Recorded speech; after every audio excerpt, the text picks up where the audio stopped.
અત્યારે ભારતીય જનતા પાર્ટીનો જય જયકાર થઈ રહ્યો છે, કારણ મહાનગરપાલિકા અને પંચાયત ઉપર ફરી 5 વર્ષ માટે ભગવો લહેરાયો છે।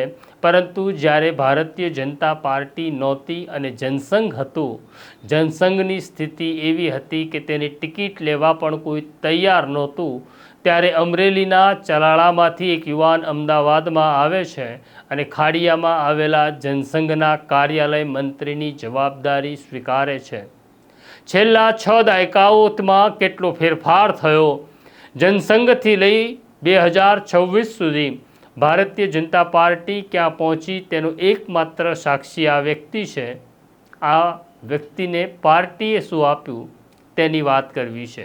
વૈષ્ણવજન તો તેને કહીએ જે પીડ પરાઈ જાનાને રે। નમસ્કાર, નવજીવન ન્યૂઝમાં તમારું સ્વાગત છે અને હું છું તમારો પ્રશાંત દયાળ। સમય બહુ ઝડપથી દોડતો હોય છે અને આપણે સમય સાથે દોટ મૂકીએ છીએ, પણ જ્યારે પાછું ફરીને જોઈએ છે ત્યારે પાછળ રહી ગયેલા સમયમાં કેટલીક યાદગાર બાબતો હોય છે। ક્યારેક સંબંધ હોય છે, ક્યારેક ઘટનાઓ હોય છે, ક્યારેક સુખ હોય છે, ક્યારેક દુઃખ હોય છે। આવી જ એક વ્યક્તિની મારે આજે વાત કરવી છે અને એ વ્યક્તિનું નામ છે જનક પુરોહિત। જનસંઘના જ્યારે સિક્કા પડતા નહોતા અને જનસંઘની ટિકિટ લેવા કોઈ તૈયાર થતું નહોતું, જનસંઘનું ત્યારે ચૂંટણી પ્રતીક દીવો હતું, પણ છતાં થોડાક લોકો એવા હતા જેઓ એવું માનતા હતા કે એક દિવસ જનસંઘનું શાસન આવશે, પણ લોકો તેમની વાત સાથે સંમત નહોતા, માટે મત તો નહોતા આપતા, પરંતુ જનસંઘના નેતાઓ ઘરે ઘરે ફરીને એવું કહેતા કે અમે ટિકિટ આપવા તૈયાર છીએ, તમે ચૂંટણી લડો, પણ ત્યારે કોઈ ચૂંટણી લડવા તૈયાર નહોતું।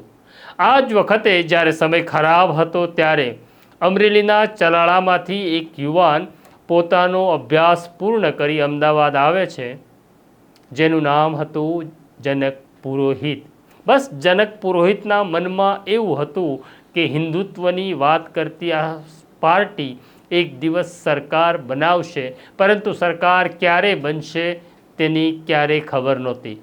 સંઘ અને જનસંઘ સાથે જોડાયેલા જનક પુરોહિત અમદાવાદ આવે છે અને અમદાવાદના ખાડિયામાં આવેલા જનસંઘના કાર્યાલય મંત્રીની જવાબદારી સ્વીકારે છે। જનસંઘ પાસે ત્યારે પૈસા પણ નહોતા।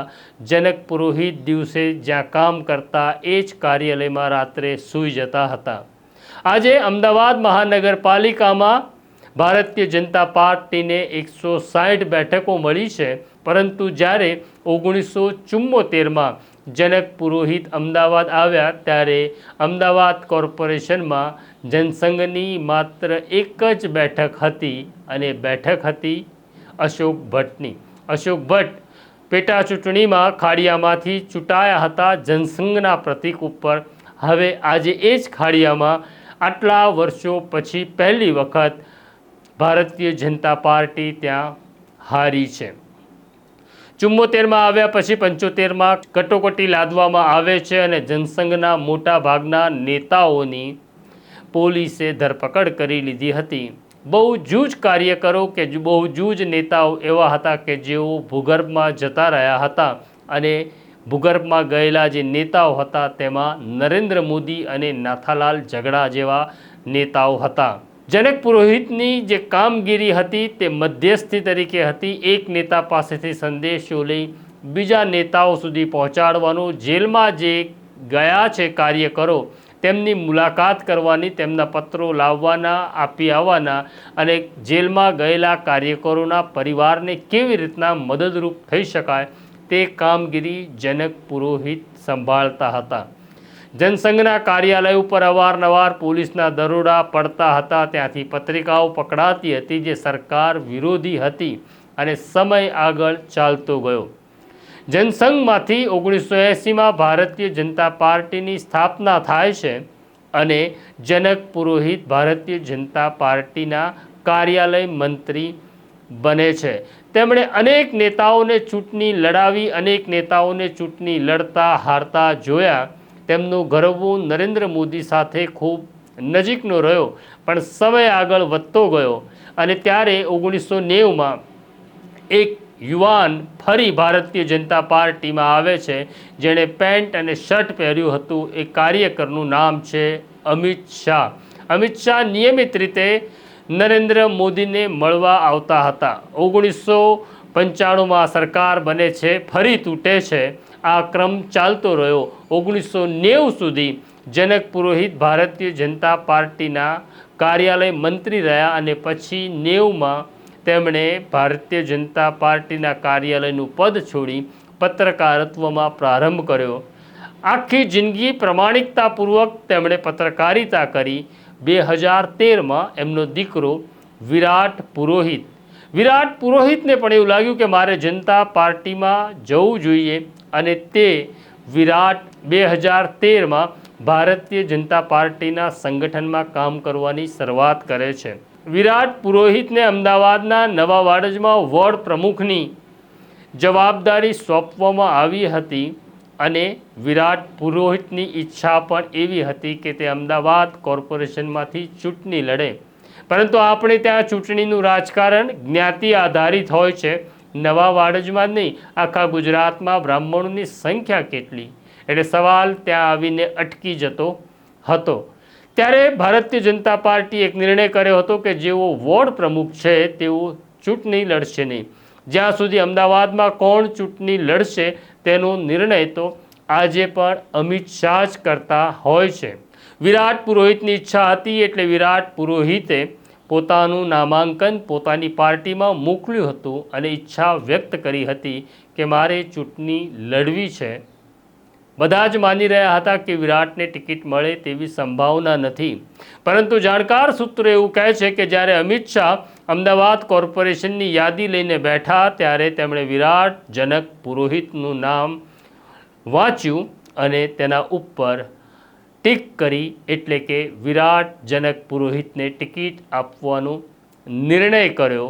આ બહુ મોટી ઘટના હતી.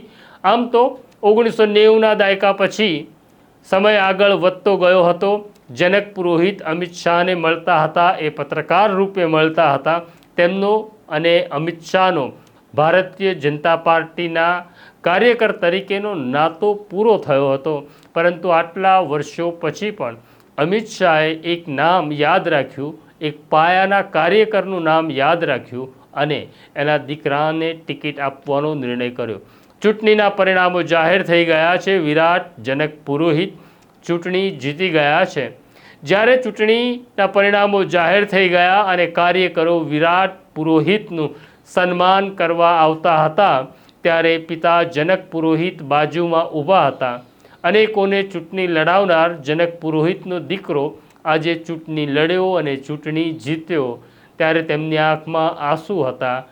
તેમને કલ્પના નહોતી કે જીવતા જીવ હું આવું પણ એક સ્વપ્ન પૂરું થતું જોઈશ. તો આ પ્રકારના અનેક જનક પુરોહિત આ પાર્ટીમાં છે અને હતા, જેમણે આ પાર્ટીને મોટી કરવામાં ખૂબ મોટું યોગદાન આપ્યું, જ્યારે પાર્ટી પાસે આપવા જેવું કંઈ નહોતું. છતાં સારી બાબત એ છે કે જનક પુરોહિતે આ પાર્ટીમાં શું આપ્યું તે નેતાઓ યાદ રાખ્યું અને તેનું વળતર આજે તેમના દીકરાને મળી રહ્યું છે. આ સ્ટોરી તમને કેવી લાગી અમને કોમેન્ટ બોક્સમાં જરૂરથી લખજો. અમારી સાથે વાત કરતા રહેજો. તમારો મત પણ અમારા માટે અનિવાર્ય છે અને સાથે અમારો બેલ આઇકોન દબાવી દેજો, કારણ કે તમારો નંબર પણ અમારા માટે બહુ જરૂરી છે અને બેલ આઇકોન દબાવશો તો તમને અમારા નોટિફિકેશન આવશે અને સમાચાર જોઈ શકશો. અત્યારે મને મારા સાથી દર્શિલને રજા આપો. નમસ્કાર.